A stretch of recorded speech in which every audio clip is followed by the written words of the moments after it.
Yo, welcome back everybody. It's your host with the most, Terry Rogers, and today we got Tales from the Park Season 2, Episode 5 with none other than Jeff Tarver from Life League. Jeff wants to talk to y'all about, what made him want to get into helping the youth, and we touch on the George Floyd and coronavirus situation in the Black community. Stay tuned.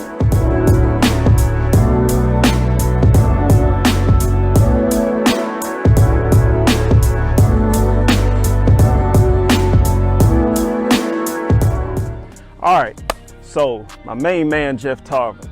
So now, just for a little intro, man, let everybody know, who you are and what it is that you do. Where did you get your start as far as basketball and things of that nature? Gotcha, man. Well, I grew up in Decatur, Georgia, man, and I was blessed with the opportunity to play basketball at Columbus State University on a basketball scholarship. I studied criminal justice, so I knew my passion was working with youth, delinquent youth, and kids who were in need of assistance with bettering themselves. So from there, I started working for the Department of Juvenile Justice, and working with, of course, at-risk youth and things of that nature. And that's where I started Life League, which is my mentoring program and company. Okay. And what I wanted to do was I wanted to create a program where I can incorporate life skill courses with sports and activities. So I knew that kids love playing basketball, so that's the sport that I started off with. And that's what we use in order to get kids to the program and teach them some life skills. So that's kind of how we started, and we've been doing it since 2012, and we're blessed to still be doing it to this day. Wow. Okay. Man, that's good. I definitely enjoy working with the youth. I enjoy, being able to help mentor and things of that nature. So I can definitely feel, where you're coming from with that. Now, another question that I had, man, being with the world and what's going on today, as far as with the coronavirus situation and as far as the George Floyd situation, I think it's been beneficial or detrimental to the American community and society. Well, of course, it's always unfortunate when someone loses their life. But I think that the way that people have responded to it has been positive. Okay. I know a lot of people don't agree with rioting and, and what's going on as far as looting. I don't necessarily advocate for looting, but unfortunately, the people's voices haven't been heard.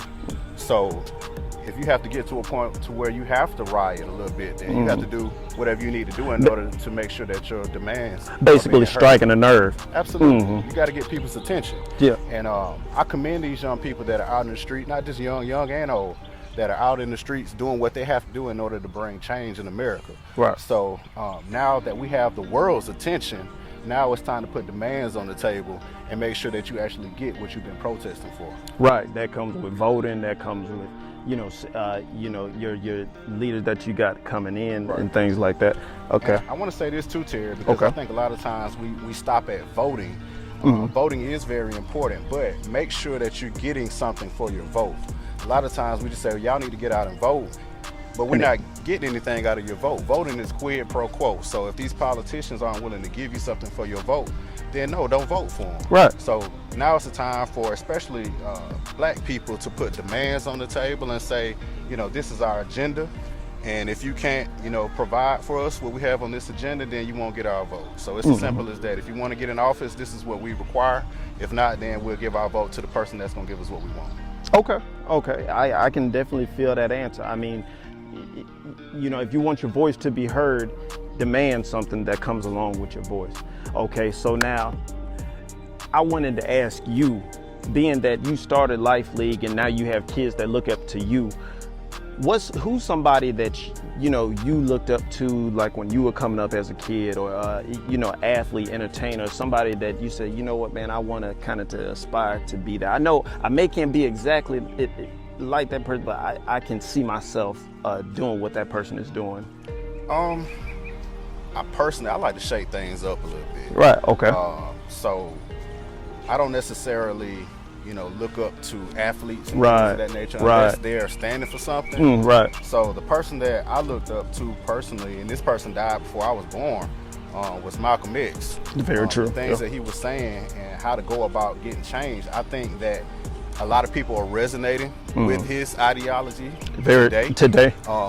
And it's starting to get people's attention. So I think as young black people, we don't have to tolerate you know, what's been going on with us, you know, since we were born. Exactly. And now it's the time to get people's attention and say enough is enough, and you know, we're gonna bring change, you know, by any means necessary. So Yeah. that's the person I really resonated with, Malcolm X.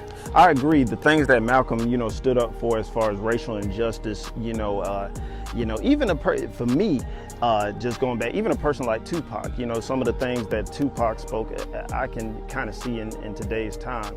So it's serious, man. As the days go forth, you know, the things that these people spoke about, you know, back then, it seems like coming to somewhat of fruition now. So, man, with that being said, man, we're going to get you out on this court, man, and see what you got. Still got it. Okay, all right, we're going to see.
Get him out of there, baby.